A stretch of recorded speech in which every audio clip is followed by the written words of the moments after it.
ಇಲ್ಲಿ ನೋಡಿ ಬಸಮ್ಮ ಇಲ್ಲಿದ್ದಾರೆ. ಗೌಡ್ರು ಮನೆ ಕನ್ನಡ ಹುಡುಗಿ ಇವ್ರ ಚಾನಲ್ ಹೆಸರು.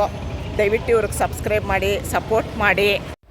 ನಮಸ್ಕಾರ ನನ್ನ ಹಿತೈಷಿಗಳಿಗೆ. ನಾನು ಚೆನ್ನಾಗಿದ್ದೀನಿ, ನೀವೆಲ್ಲ ಚೆನ್ನಾಗಿದ್ದೀರಾ ಅಂತ ತಿಳ್ಕೊಂಡಿದ್ದೀನಿ. ಮಂತ್ರಾಲಯಕ್ಕೆ ಬಂದಿದ್ದೆ. ನಾನು ಲೈವಲ್ಲಿ ಹೇಳಿದ್ದೆ ಮಂತ್ರಾಲಯಕ್ಕೆ ಬರ್ತೀನಿ ಅಂದಿದ್ದ ತಕ್ಷಣ ನನ್ನ ನೋಡೋಕ್ಕೆ ಗುಲ್ಬರ್ಗದಿಂದ ಬಂದಿದ್ದಾರೆ. ನಿಜವಾಗ್ಲೂ ನನ್ನ ಕಣ್ಣು ತುಂಬ ಬಂದ್ಬಿಡ್ತು, ಅಷ್ಟು ದೂರದಿಂದ ನನ್ನ ನೋಡೋಕ್ಕೆ ಬಂದರು ಅಂತ. ಗೌಡ್ರು ಮನೆ ಹುಡುಗಿ ಕನ್ನಡ ವ್ಲಾಗ್ಸ್ ಅಂತ ಬಸಮ್ಮ ಅಂತ ತುಂಬ ಪರಿಚಯ ಇತ್ತು. ಅವರು ಇಲ್ಲಮ್ಮ ನಾನು ಬರ್ತೀನಿ ಅಂದರು. ನಾನಂದೆ ಅಷ್ಟು ದೂರದಿಂದೆಲ್ಲ ಬರಬೇಡಿ ಅಂದರೂ ಬಂದಿದ್ದಾರೆ.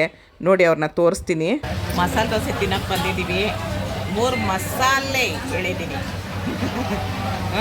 ನಾನಿಲ್ಲೇ ನೆಕ್ಸ್ಟು ಇಲ್ಲ ಅಮ್ಮ ನೋಡ್ರಿ, ನಮ್ಮ ಭಾಷೆಗೂ ಅವ್ರ ಸೆಟ್ ಬೆಂಗಳೂರು ಹೋದ್ರೆ ಇಲ್ರಿ ಒಂದೊಂದು ಅವ್ರ ಭಾಷೆದಾಗ ಬರ್ತಾವ.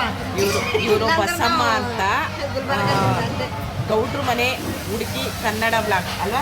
ಹಾಂ, ಅವರು ಗುಲ್ಬರ್ಗದಲ್ಲಿರೋದು. ನಾನು ಮೊನ್ನೆ ಲೈವಲ್ಲಿ ಹೇಳಿದ್ದೆ ಮಂತ್ರಾಲಯಕ್ಕೆ ಹೋಗ್ತೀನಿ ಅಂತ ಅಂದಿದ್ದಕ್ಕೆ ನಾನು ನೋಡೋಕ್ಕೋಸ್ಕರ ಇಲ್ಲಿಗೆ ಬಂದಿದ್ದಾರೆ. ನಿಜವಾಗ್ಲೂ ನನಗೆ ಎಷ್ಟು ಖುಷಿ ಆಯಿತು ಅಂದರೆ 3 ಜನನೂ ಸೇರಿ ತಿಂಡಿ ಪಂಚಮುಖಿ ಆಂಜನೇಯ ದೇವಸ್ಥಾನಕ್ಕೆ ಹೋಗ್ತಾ ಇದ್ದೀವಿ. ನಮ್ಮ ಹುಡುಗಿ ಮಸಾಲೆ ಆಯ್ತಮ್ಮ.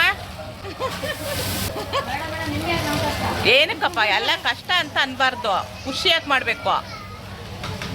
ನೋಡಿ ಎಷ್ಟು ಚೆನ್ನಾಗಿ ಮಾಡ್ತಿದ್ದಾರೆ. ನಮ್ಗೆ ಮಾಡೋಕ್ಕೆ ಬರಲ್ಲ, ಕಲಿಬೇಕು. 1 ತಿಂಗಳು ಟ್ರೈನಿಂಗ್ ಕೊಡಮ್ಮ. ಇಲ್ಲ, ಇಲ್ಲಿಗೆ ನಾನೇ ಬರ್ತೀನಿ. ನೋಡಿ 3 ಮಸಾಲೆ ಎಷ್ಟು ಚೆನ್ನಾಗಿ ಮಾಡಿದ್ರು. ದೋಸೆ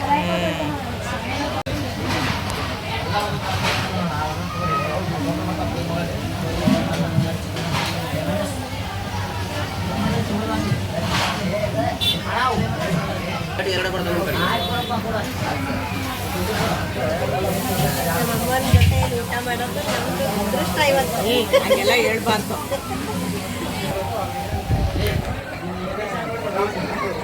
ನೋಡ್ರಿ ಬೆಣ್ಣೆಮ್ಮ ಇವ್ರ ಜೊತೆಯಲ್ಲಿ ನಾವು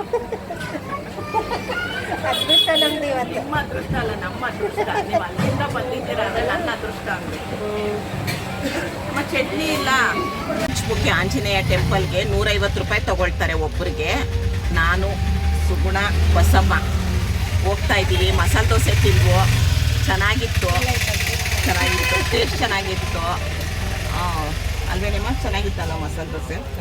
ಇನ್ನು ಆಮೇಲೆ ಅಲ್ಲಿ ನೋಡ್ಕೊಂಡು ಬಂದು ಇಲ್ಲಿ ಮಠದಲ್ಲಿ ಊಟ ಮಾಡಿಕೊಂಡು ರೆಸ್ಟ್ ಮಾಡೋದು. ದಯವಿಟ್ಟು ಇವ್ರ ಚಾನಲ್ನ ಸಪೋರ್ಟ್ ಮಾಡಿ. ಇವ್ರು ಹಾಕೋ ವೀಡಿಯೋನೆಲ್ಲ ನೋಡಿ. ನಾನೊಂದು ಗೇಮ್ ಇಟ್ಟಿದ್ದೆ, ಆ ಗೇಮಲ್ಲೂ ಇವ್ರು ಗೆದ್ದಿದ್ರು. ಆವಾಗ ನಾನು ಅವ್ರಿಗೆ ಆವಾಗ ಇದು ಕಳಿಸಿದ್ದೆ, ಟ್ರೈಪಾಡ್ ಕಳಿಸಿದ್ದೆ ಇವ್ರ ಅಡ್ರೆಸ್ಗೆ. ದಯವಿಟ್ಟು ಇವ್ರ ಚಾನಲ್ಗೆ ಸಪೋರ್ಟ್ ಮಾಡಿ, ಇವ್ರನ್ನ ಬೆಳೆಸಿ ಅಂತ ಕೇಳ್ಕೊಳ್ತೀನಿ. ಇಷ್ಟೊತ್ತು ಈ ವಿಡಿಯೋ ನೋಡಿದ್ದಕ್ಕೆ ತುಂಬ ಧನ್ಯವಾದಗಳು. Thank you. ಜೈ ಶ್ರೀರಾಮ್.